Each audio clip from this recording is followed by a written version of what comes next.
ಇಲ್ಲೇ ಸ್ಟೇ ಆಗ್ತಿದ್ದಾರೆ. So guys, ಈಗ ನಾವು ಹೋಗ್ತಿದ್ದೀವಿ ರೂಮಲ್ಲಿ ಚೆಕ್ ಇನ್ ಮಾಡೋಕ್ಕೆ. So lift ಹತ್ತಿದ್ವಿ. ಸೊ ಇವರಿಬ್ಬರು ಬಂದರು. ಸೊ ಗೈಸ್, ಇದು ನಮ್ಮ ಸರೌಂಡಿಂಗ್ಸ್. ಸೊ ಆಮೇಲೆ ಒಳಗೆ ಎಂಟ್ರ್ ಆಗ್ತಿದೆ ಅಂದರೆ ಇದು ಗೈಸ್ ನಾವು ಸ್ಟೇ ಆಗಿರುವ ರೂಮ್. ಸೊ ಇದರ ವ್ಯೂ ಏನಂದರೆ ಗೈಸ್, ಸೀದಾ ನಮ್ಮನ್ನು ಬುರ್ಜ್ ಖಲೀಫಾಗೆ ತೋರಿಸುತ್ತೆ. ಸೊ ನೈಟ್ ವ್ಯೂ ಜಾಸ್ತಿ ಏನು ಕಾಣಿಸಲ್ಲ. ಇದು ನಮ್ಮ ರೂಮ್ ಕೀ ಗೈಸ್. ಆಮೇಲೆ ಸ್ವಲ್ಪ ಎಂಜಾಯ್ ಮಾಡೋಕ್ಕೆ ಸ್ವಲ್ಪ ಜಿಮ್ಮಿಗೆ ಹೋದ್ವಿ. ನಮ್ಮ ಫ್ರೆಂಡ್ ತುಂಬ ಪ್ರಾಕ್ಟೀಸ್ ಮಾಡ್ತಿದ್ದಾನೆ. ಬಾಕ್ಸಿಂಗ್ ಚಾಂಪಿಯನ್ ಅವ ಇನ್ ಫ್ಯೂಚರಲ್ಲಿ. ಏನು ಹೇಳ್ತಿದ್ದಾನವ ಕೇಳೋ ಬನ್ನಿ.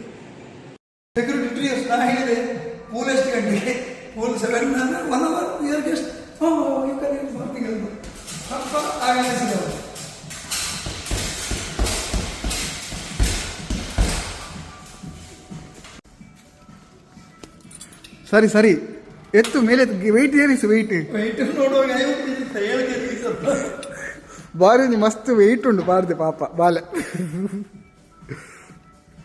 ನಾಳೆ ಹೇಳ್ಬೇಕು, ನಾಳೆ ಹೇಳಿಕುಂಟು.